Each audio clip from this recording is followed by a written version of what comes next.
Today we're going to do a quick video on discussing the time and place to pre-plan the lock for apartment buildings, storefronts, and items along those lines. Picking the right tool now is a lot easier than picking it at 2 a.m. and having to go back to the truck a few times. Common through lock tools for cylinder removal in most people's playbook would be either a K tool or some sort of Rex bar, whether it's an S&D Rex, a Rex Mod, or a Maximus Rex. A K tool is an orientation-based tool. On this side we have a straight side. The straight side always wants to go to the jam. On the other side you have the dog legs that make it look like a K. Some people will label their K tools beforehand to be able to orientate them now versus at 2 in the morning.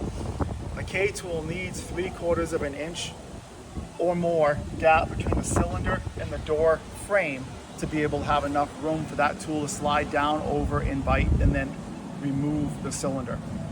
If the tool does not fit on the jam side, down and over, sometimes you might be able to go this way, horizontal versus vertical.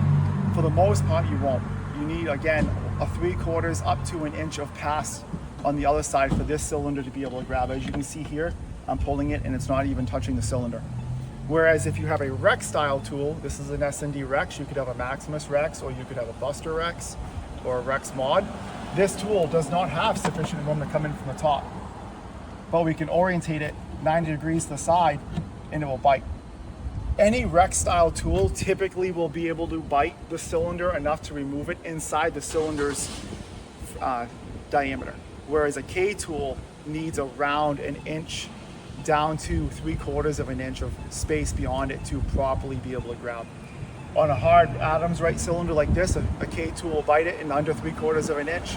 On a rim lock cylinder where there's more gap around it, you might have to go even further. That's why this goes down to a smaller area, because there's not as much meat on a lot of modern rim lock cylinders. So taking the time now versus taking the time in the middle of the night to figure out which is your go-to tool can pay dividends and cause substantially less damage for the homeowner. Thank you.